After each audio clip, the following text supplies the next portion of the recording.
खजिनदार YP त्रिवेदीजी, सर्व आजी माजी खासदार आमदार, सर्व मंत्री महोदय,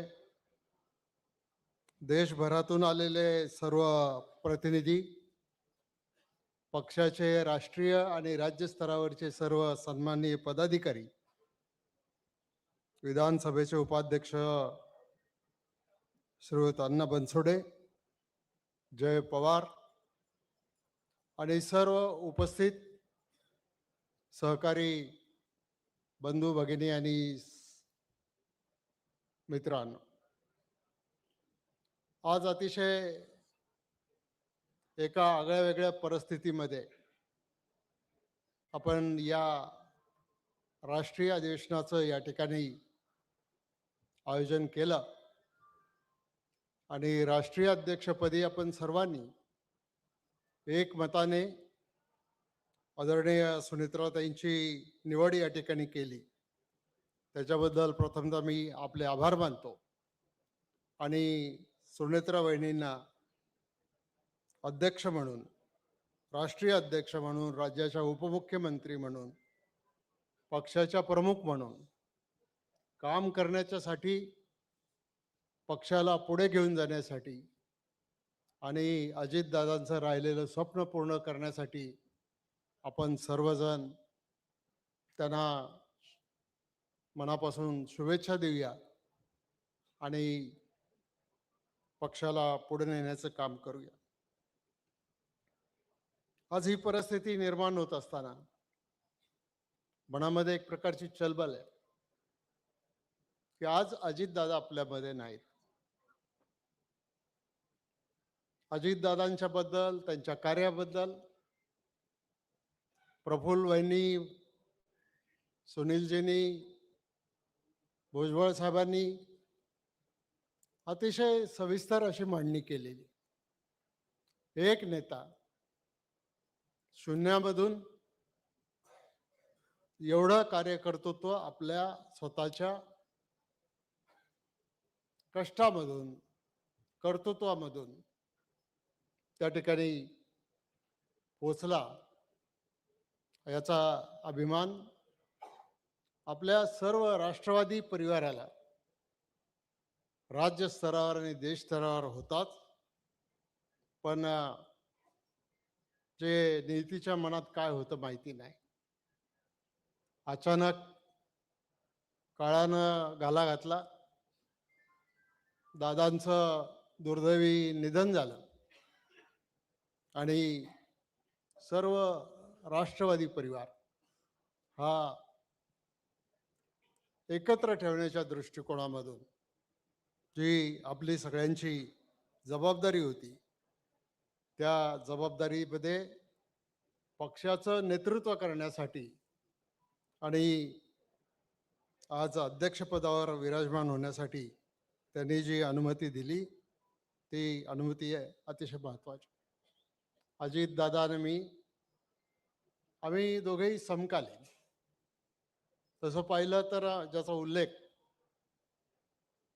तटकरे साहेबांनी केला की आम्ही अजितदादा, म्हणजे मी व्यक्तिगतरित्या पवार साहेबांचा स्वीय सचिव म्हणून काम करत होतो 1981 साली. तेव्हा माझं वय होतं 25 वर्षाचं. 81 सालापासून तर 88 सालापर्यंत ते विरोधी पक्षात असताना त्यांच्याबद्दल बरोबर मी काम केलं. 88ला पवारसाहेब ज्यावेळेला मुख्यमंत्री झाले, त्यावेळेला त्यांनी मला सांगितलं की तू आता जा मतदारसंघात कामाला लाग. 90 साली मला तिकीट दिलं आणि मी 90 साली विधानसभेमध्ये निवडून आलो.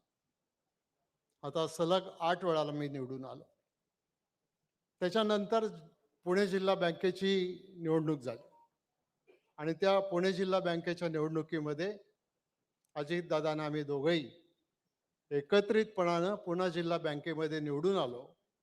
ते आजच्या तारखेपर्यंत आम्ही पुणे जिल्हा बँकेमध्ये एक बँकेला अतिशय उंच शिखरावर नेऊन ठेवायचं काम आमचे रमेश अप्पा, सुरेश घुले आहेत तिथे, या सर्व संचालकांच्या वतीनं एक अतिशय वेगळी दिशा देण्याचं काम त्या ठिकाणी केलं गेलं.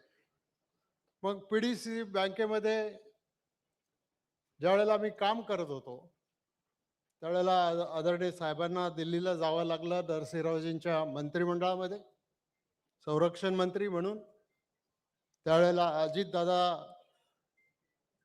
खासदार म्हणून दिल्लीमध्ये होते. साहेबांच्यासाठी अजितदादांनी खासदारकीची जागा खाली केली आणि मग साहेब तिकडे निवडून गेले. अजितदादा विधानसभेत आले. विधानसभेत ज्या वेळेला ते आले त्यावेळेला सुधाकररावजी नाईक हे मुख्यमंत्री इथं त्यांना आपल्या सगळ्यांच्या मदतीनं संधी दिली होती किंवा त्यांची निवड केली होती. आणि त्या मंत्रिमंडळामध्ये पहिल्यांदा अजितदादा हे राज्यमंत्री म्हणून त्या ठिकाणी काम करत होते आणि आम्ही विधानमंडळामध्ये होतो. पहिल्या 5 वर्षामध्ये दादा मंत्रिमंडळामध्ये होते, आम्ही आमदार म्हणून काम करत होतो. 95 ते 99च्या दरम्यान आम्ही सगळेच भुजबळ साहेब, पिचड साहेब यांच्या नेतृत्वाखाली महाराष्ट्राच्या विधानसभेमध्ये मग विरोधी पक्षामध्ये त्या ठिकाणी काम करत होतो. 99 साली आम्हाला संधी दिली पक्षाने, नेत्यांनी राज्याच्या मंत्रिमंडळामध्ये काम करण्याची. आणि तेव्हापासून तर आजपर्यंत मग कधी विधानसभेचा अध्यक्ष म्हणून, कधी आमदार म्हणून, कधी मंत्री म्हणून, कधी अर्थमंत्री, कधी गृहमंत्री, अशा अनेक पदावर काम करायची माझ्यासारख्याला संधी दिली. आणि हे सगळं करत असताना ज्या वेळेला दादा राज्याचं नेतृत्व करत होते त्यावेळेला पुणे जिल्ह्याच्या बाबतीत पुणे जिल्ह्याला पुढे घेऊन जाण्यासाठी आम्ही सतत एकत्र असायचो, एकत्र विचार करायचो. आणि दादा जिल्हा बघतायत म्हटल्याच्या नंतर त्यावेळेला मी अहमदनगर जिल्ह्याचा पालकमंत्री होतो, औरंगाबादला त्या ठिकाणी संपर्क मंत्री होतो. आणि मग मी जिल्ह्यामध्ये काही अजिबात काही तसं लक्ष देत नव्हतो. दादा म्हणतील तो शब्द प्रमाण, पण त्या ठिकाणी आमची चर्चा होऊनच आम्ही त्या ठिकाणी पुढे जायचो. मग डिलिमिटेशन कमिशनमध्ये पक्षाच्या तर्फे मला काम करायची संधी दिली. मग त्याच्यामध्ये पक्षाची निवडणूक आली तर निवडणुकीचा अधिकारी म्हणून काम करायची मला त्या ठिकाणी संधी दिली, राज्यस्तरावर संधी दिली. आणि हे सगळं अतिशय विचारपूर्वक एकत्रितपणानं बसून आम्ही दोघं जिल्ह्याचं राजकारण त्या ठिकाणी करत होतो. आज दादा राहिले नाहीत आणि त्याचं दुःख आहे. सांगण्यासारख्या गोष्टी खूप आहेत. आमची शेवटची भेट झाली ती 18 जानेवारीला झाली.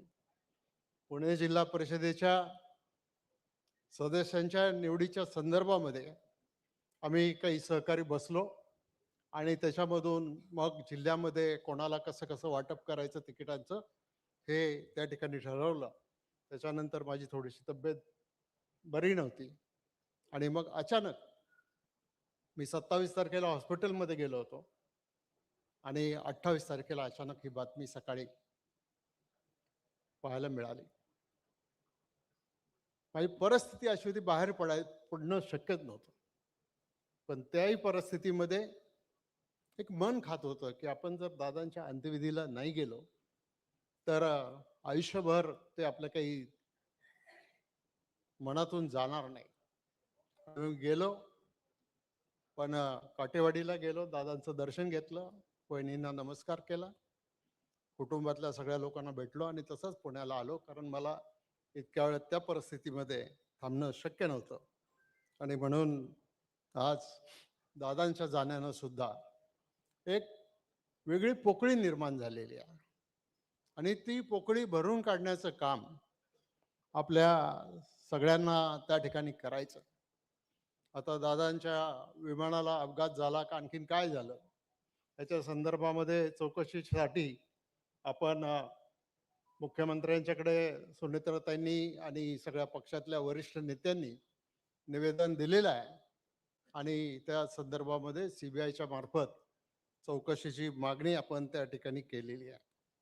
आणि म्हणून मी अधिक बोलू इच्छित नाही माझ्याकडे, कारण एवढ्या वर्षाचा सहवास आणि एक कौटुंबिक नातं होतं. आणि प्रफुल्लभाई, 81 सालापासून 88 सालापर्यंत मी ज्यावेळेला साहेबांच्या बरोबर काम करत होतो, अख्खा महाराष्ट्र आम्ही फिरलो, मोटारीने फिरलो.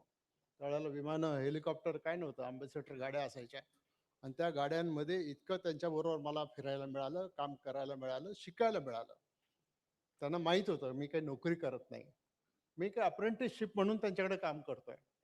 आणि त्याचं कारण की माझे वडील कैलासवासी दत्तात्रय वळसे पाटील हे 67 साली ज्या वेळेला आमदार होते, त्यावेळेला साहेब पहिल्यांदा, ते आणि साहेब दोघंही पहिल्यांदा विधानसभेमध्ये निवडून आले होते. तेव्हा साहेबांचं सुद्धा वय होतं 27 वर्षाचं.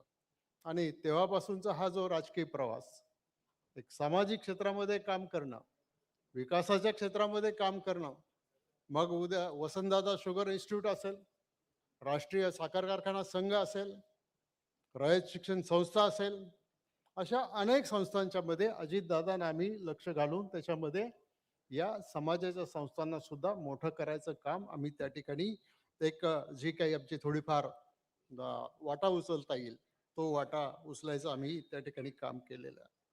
आणि म्हणून मी एवढंच सांगतो, अजितदादा मला नेहमी सांगायचे, आपल्याला कुठल्याही परिस्थितीमध्ये शाहू फुले आंबेडकरांची विचारधारा सोडायची नाही, ती विचारधारा घेऊनच आपल्याला पुढे जायचं.